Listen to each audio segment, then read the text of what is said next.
पृथ्वी को साथ लेकर तुम्हारे यहाँ आया और कुछ समय तुम्हारे यहाँ रहता था और तुम बड़े बड़े धनुष ला के घर पर रखते थे।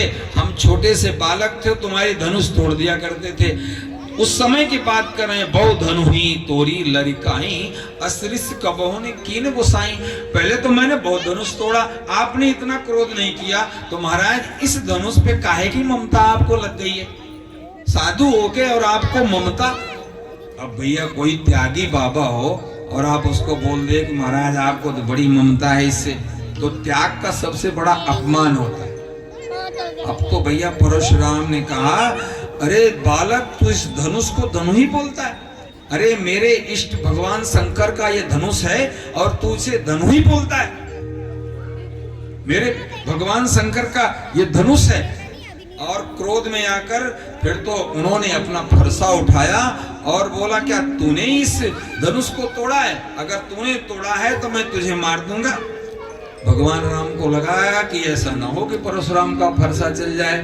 सो भगवान राम सीधे से आ गए और लक्ष्मण को खिसका दिया कि जा तू बैठ जा।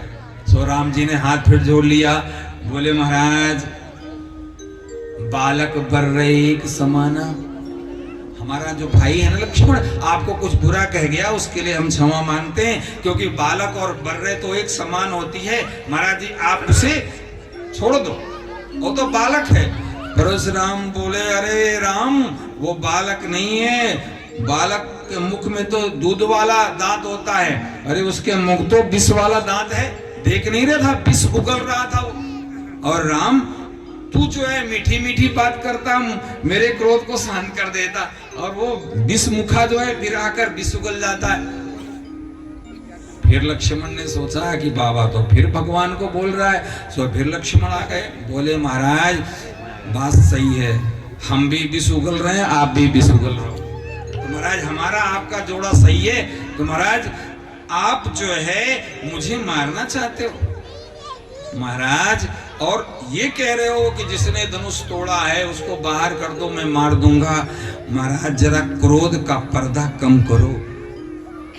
अरे जिस धनुष को तुम उठा नहीं पाए, हिला नहीं पाए, उस धनुष को तोड़ने वाला आपसे बड़ा होगा कि आपसे छोटा होगा? जिस शंकर के धनुष को तुम हिला नहीं सकते, उस धनुष को तोड़ने वाला परशुराम आपसे बड़ा होगा कि छोटा होगा? परशुराम को फिर क्रोध आया, उन्होंने फिर फावड़ा उठाया, पर फरसा उनका आज चल नहीं रहा।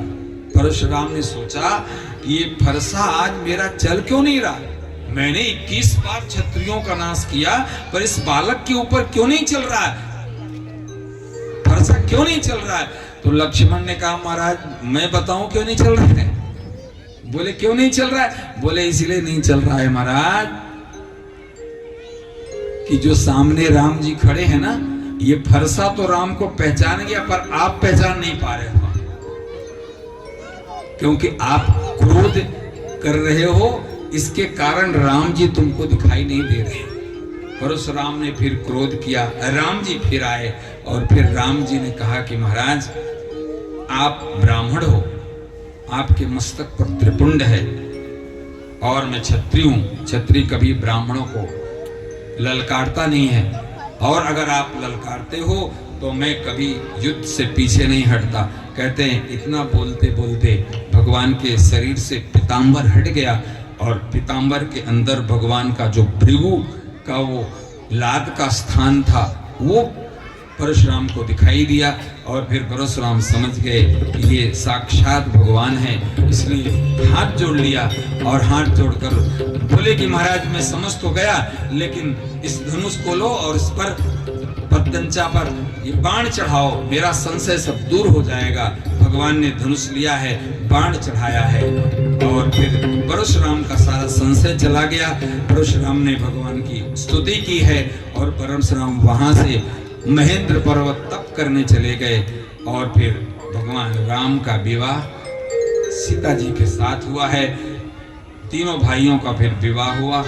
और फिर आप सब जानते हैं कि कैकेयी ने एक चाल चली,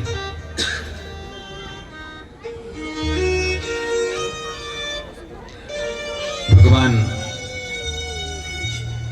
के जो पिता हैं दशरथ, उन्होंने सोचा कि अब हम वृद्ध हो गए, अब इस अयोध्या का कोई युवराज तय कर दिया जाए। तो राम जी को युवराज बनाने की तैयारी में थे भगवान। राम जी को दशरथ जी वहां का युवराज बनाने की तैयारी में थे।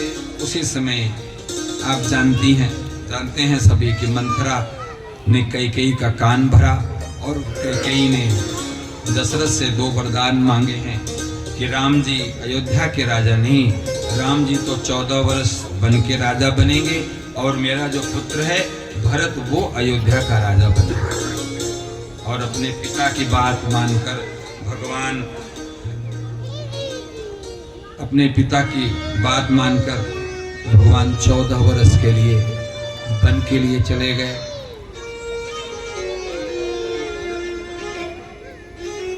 और फिर आप सभी जानते हैं कि प्रभु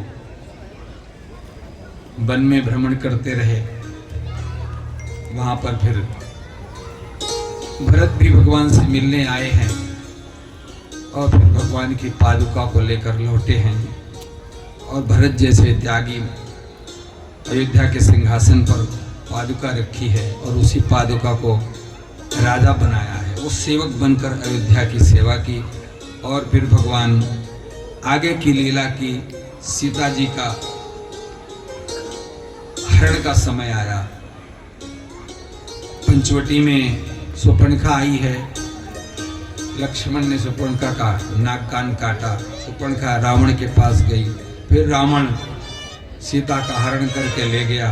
और आज राम जी सीता को खोजते खोजते आगे जा रहे हैं। और कहते हैं कि रास्ते में भगवान एक पगली के आश्रम में पहुंचे जिसका नाम सबरी है।